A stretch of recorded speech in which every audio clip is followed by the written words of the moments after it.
आज के वीडियो में हम पढ़ेंगे हिस्ट्री का चैप्टर 3। ये क्लास 7 का है बाय द वे। और इस चैप्टर का नाम है birth of prophet Muhammad and spread of Islam. तो इस चैप्टर में हम बस यही पढ़ेंगे कि प्रॉफिट मोहम्मद का जन्म कहाँ पे हुआ और इस्लाम पूरी दुनिया में कैसे फैला। इस्लाम यानी कि जो मुस्लिम्स हैं ना, वो इस्लाम धर्म को फॉलो करते हैं और इस्लाम पूरे दुनिया में कैसे फैला, ये सारी बातें इस वीडियो में हम लोग सीखेंगे। Reason influencing medieval India. Reason का मतलब होता है एरिया, कौन से एरिया से इन्फ्लुएंस हुआ था मिडवल इंडिया। मिडवल यानी कि मिडिल एज, ठीक है, ये तो आप समझ गए होंगे ना। हिस्ट्री को 3 पार्ट में डिवाइड करते हैं हम, एंशिएंट, मिडवल और मॉडर्न। तो ये मिडवल इंडिया कौन से रीज़न से इन्फ्लुएंस हुआ था, मतलब कि प्रभावित हुआ था। The medieval period in India stretches रफली from the 8 to the mid 18th century Christ era. India में जो मिडवल पीरियड था वो 8th सेंचुरी से लेके मिड मतलब 18th सेंचुरी के हाफ तक था। For a comprehensive understanding of Indian history during the medieval period, it is necessary to know something about the countries that influenced India. तो जब हम इंडिया का मिडवल पीरियड पढ़ेंगे तो हमारे लिए ये भी ज़रूरी है जानना कि इंडिया में मिडवल पीरियड कौन कौन से एरिया को देखकर इन्फ्लुएंस होकर इंडिया में मिडवल पीरियड आया।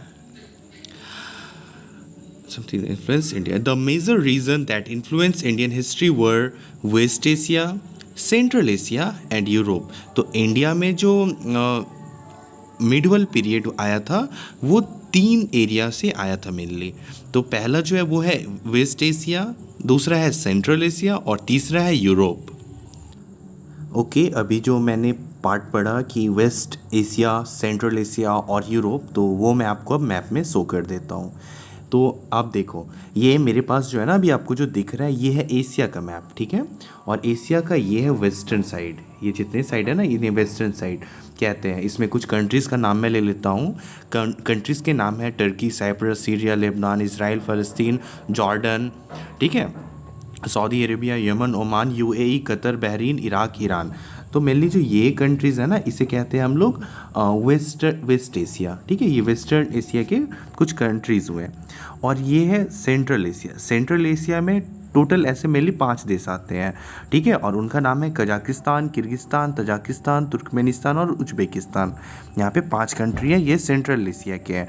और यूरोप, ये है यूरोपियन, ठीक है। चूँकि ये मैप जो है ये सिर्फ एशिया कंटिनेंट का है, इसीलिए यहाँ पर कलर नहीं किया गया है, ठीक है।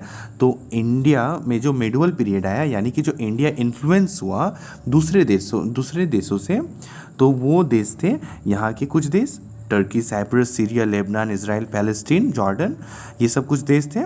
और फिर ये सेंट्रल एशिया जिन देशों का नाम है Kazakhstan, Kyrgyzstan, Tajikistan, Turkmenistan, Uzbekistan, और यहाँ पे है हमारा यूरोप। तो यहाँ से जितने हैं ना, यहाँ से ही इंडिया इन्फ्लुएंस हुआ था। हमारा इंडिया है, यहाँ पे इंडिया इन्फ्लुएंस हुआ था यहाँ की इन्हीं के कल्चर से, और जो भी मूवमेंट्स होते थे ना उन्हीं से। फिर यही सब देख के इंडिया में मिडवल पीरियड आया था। आई होप आप ये फर्स्ट टॉपिक जो है रीजन इन्फ्लुएंसिंग मिडवल इंडिया ये समझ गए होंगे।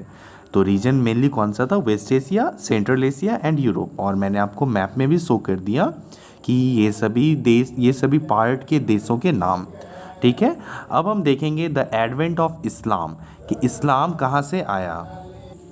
The advent of Islam in 570 Christ era, an event that radically altered the course of world history took place in Makkah, a small town in Arabia. 570 Christ era में कुछ ऐसा हुआ था ना, एक ऐसा इंसिडेंट हुआ था कि जो पूरे दुनिया को बदल दिया था।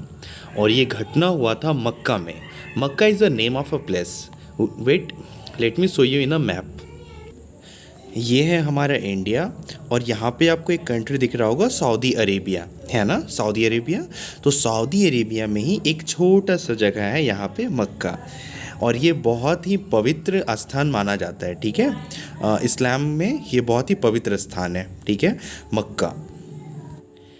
In 570 Christ era, an event that radically altered the course of world history took place in Makkah, a small town in Arabia. तो ऐसा क्या हुआ था भाई कि पूरा दुनिया ही बदल गया. This event was the birth of prophet Muhammad.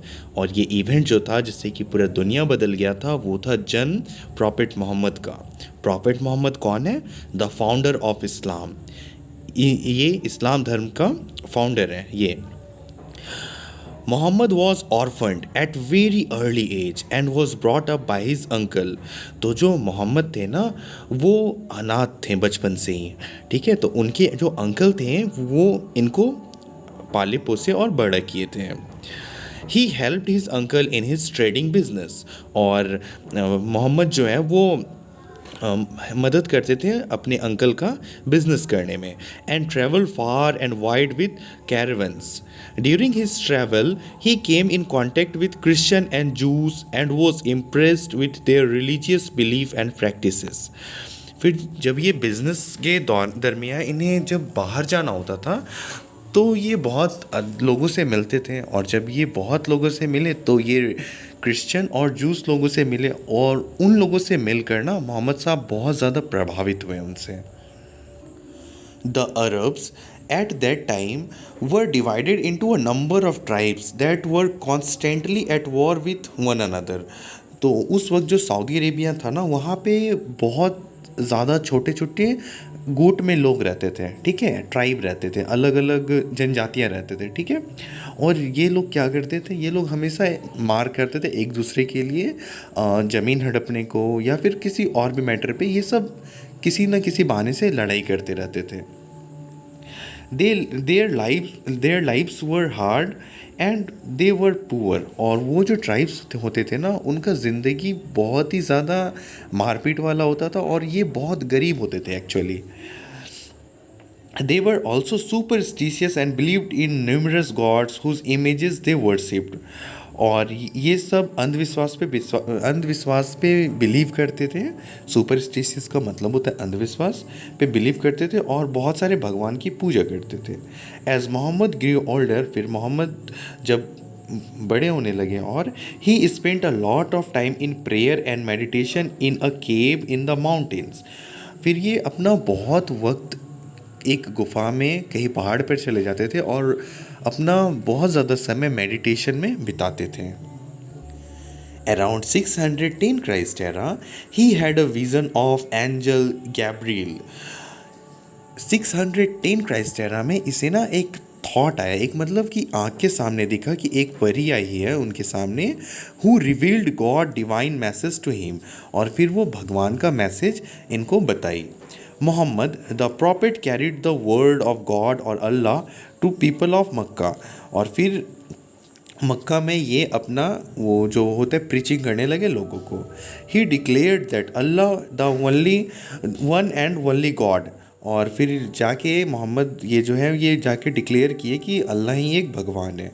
And Muhammad was his prophet. और मोहम्मद जो है उनका प्रॉफिट है, मतलब कि भगवान का मतलब मैसेंजर, काइंड ऑफ मैसेंजर. ठीक है. A new religion called Islam was born. और फिर यहीं से एक नया धर्म इस्लाम का जन्म हुआ. The word Islam means submission. Islam का मतलब होता है submission. The followers of Islam Muslims are those who submit to the will of Allah. और मतलब जो फॉलोअर होते हैं इस्लाम का उन्हें मुस्लिम्स कहते हैं. और उनका काम होता है कि जो अल्लाह जो चाहते हैं वो सारी चीज़ वो करें. The teaching of Muhammad was recorded in the Quran. और जो मोहम्मद लिखे थे सारी बातें, वो जो भी अच्छी अच्छी बातें लिखे थे वो सारी बातें एक बुक में हैं और उस बुक का नाम है Quran, the holy book of the Muslim. और ये हॉली बुक माना जाता है मुस्लिम्स का. Main principle of Islam. तो इस्लाम के कुछ मेन प्रिंसिपल्स है, मतलब कि कुछ नियम है. तो क्या नियम है आइए देख लेते हैं, क्या ये सब फॉलो करते हैं. There is only one God and Muhammad is his prophet. बस उनका एक ही गॉड है और मोहम्मद जो है उनका प्रॉफिट है. Prophet is a kind of messenger. Muslims must pray 5 times a day. और मुस्लिम लोग जो होते हैं वो दिन में 5 बार नमाज पढ़ते हैं. They must fast from dawn to dusk during Ramzan, और रमजान के महीने में ये सुबह से लेकर शाम तक उपवास रखते हैं। They must help the poor and the needy and give away a part of their wealth in charity. और फिर जो ये इनका प्रिंसिपल है वो ये है कि ये गरीबों की मदद करते हैं और अपना वेल्थ का मतलब अपना संपत्ति का कुछ भाग वो चैरिटी में दान कर देते हैं। They must make a pilgrimage to Mecca at least once in their lifetime. और इन लोगों का ऐसा मानना होता है कि लाइफ में एक बार उन्हें मक्का जाना है। ठीक है, तो मक्का कहाँ पे है मैं आपको शो कर दिया था। They must be good and kind to other, और ये सब ऐसा लिखा गया है कि ये सब बहुत काइंड होते हैं और काइंड होना चाहिए और दूसरों के लिए मतलब अच्छा व्यवहार करना चाहिए। मोहम्मद फॉरबेड आइडल वर्शिप, ये जो मोहम्मद थे इनको मूर्ति की पूजा में ये मतलब बिलीव नहीं करते थे। And it stress the importance of God and kind behaviour, good and kind behaviour. और इनका कहना था कि हमें अच्छे विचार रखना चाहिए और अच्छी बोली बोलनी चाहिए। His teaching angered the rich Arabs, और जैसे जैसे मोहम्मद साहब का पॉपुलैरिटी बढ़ते गया ना, तो जो कुछ अरब के रिच लोग थे मतलब जो बहुत अमीर लोग थे वो बहुत गुस्साने लगे थे इनसे। And Muhammad and his small band of followers were forced to shift to Medina in 622 Christ era. और फिर वो जो अमीर लोग थे वो मोहम्मद और इनके जो बैंड थे मतलब जो कुछ इनके छोटे छोटे मतलब छोटे उस वक्त तो इतने भी फेमस नहीं थे बट फेमस हो रहे थे और इनके कुछ फॉलोअर्स थे, तो इनको ना भगा दिया गया था मक्का से और बोला गया था कि तुम जाओ यहाँ से मदीना में तुम रहना। और मैप में मैं आपको एक बार फिर से शो कर देता हूँ कि मक्का से मदीना ज़्यादा दूर नहीं है। यहाँ पे मक्का है, फिर यहाँ पे ही बगल में ही मदीना है। तो मक्का से मदीना शिफ्ट हो गए थे मोहम्मद साहब, मतलब इनको भेज दिया गया था फोर्सफुली और इनके फॉलोअर्स और इनको Muhammad's followers to ship Medina in 622 Christ era. Muhammad's move from Makkah to Medina is known as हिजरत। तो मोहम्मद जो मक्का से मदीना आए उनको कहा जाने लगा हिजरत। The Muslim calendar Hijri begin from this year, और मुस्लिम कैलेंडर जो हिजरी है वो भी इस साल से ही चालू हुआ। इस साल यानी कि जब मोहम्मद मक्का से मदीना गए थे तो वहाँ पे वो न्यू स्टार्ट किए थे ना, तो वही न्यू स्टार्ट को हिजरी मतलब हिजरी कैलेंडर में वहाँ से ही माना जाता है। तो बेसिकली जो है ना कि इस्लाम लोग का एक अलग कैलेंडर होता है, हम लोग हिंदू का मतलब जो मैं हिंदू हूँ तो हम लोग का शक सावंत विक्रम सावंत मतलब ये सब चलता है। और जो यूनिवर्सली मतलब पूरी दुनिया में जो फॉलो किया जाता है वो होता है ग्रेगोरियन कैलेंडर। ठीक है, ग्रेगोरियन कैलेंडर उसे कहते हैं, जो कि क्रिश्चियन के द्वारा मतलब ये क्रिश्चियन मतलब कि पूरे वर्ल्ड में एक होता है ना इंटरनेशनली, तो ग्रेगोरियन कैलेंडर का यूज़ होता है। The people of Medina welcomed Muhammad, फिर जब मोहम्मद मक्का से मदीना गए ना तो वहाँ पे उनका लोग ना बहुत अच्छे से स्वागत किए थे। विद इन 10 ईयर्स और 10 साल के अंदर ही हैड वॉन कंसिडरेबल सपोर्ट, उन्हें वहाँ पर बहुत सपोर्ट मिला लोगों से। He supporters including a small but devotee army which was ready to lay down its life for the sake of Islam. और कुछ ज़्यादा बड़ा नहीं बट कुछ लोग आए थे बट बहुत फेथफुल लोग आए थे और वो इतने इस्लाम को लेके सीरियस थे ना कि वो अपना जान भी देने के लिए रेडी थे। In 630 Christ era Muhammad return to Mecca, और फिर 630 क्राइस्ट एरा में वो वापस मक्का लौट गए victorious and forgive all his enemy. और जब इतने दिनों में ये बहुत ज़्यादा फेमस हो गए थे, फिर जब ये लौटे ना तो जो लोग इनको भगाए थे उनको वो माफ़ कर दिए। The people of Mecca eventually adopted the Islamic faith, और फिर मक्का के लोग भी इस्लामिक धर्म को अपनाने लगे। This is how Mecca and Medina became two holy places of the Muslim, और ऐसे ही मुस्लिम्स के लिए मक्का और मदीना बहुत हॉली प्लेस है मतलब पवित्र स्थान है उन लोगों का। Muhammad died in 632 Christ era, और इनका डेथ हो गया था 632 क्राइस्ट एरा में। By when all the Arabia had converted to Islam, और तब तक अरेबिया में जो भी है ना सऊदी अरेबिया, तो उस वक्त सभी मतलब almost most of the population ना इस्लाम धर्म को अपना लिए थे। आफ्टर मोहम्मद्स डेथ, फिर इनके डेथ के बाद Abu Bakr, his faithful friend and follower, Abu Bakr जो इनके एक दोस्त थे और फॉलोअर थे इस्लाम के, वो सेलेक्टेड एज हिज सक्सेसर। फिर उनके बाद ये आए। अबू बकर टुक द टाइटल ऑफ खलीफा और खलीफ, सक्सेसर ऑफ द प्रॉफिट, और ये खुद को एक टाइटल दिए खलीफा। खलीफा बोला जाता है जो प्रॉफिट के मतलब सक्सेसर हैं, उसके बाद जो है। तो caliph was the title given to the head of the Muslim community. जैसे कि क्रिश्चियन कम्युनिटी के हेड को हम लोग पॉप बोलते हैं ना, हमने लास्ट चैप्टर में पढ़ा था पॉप।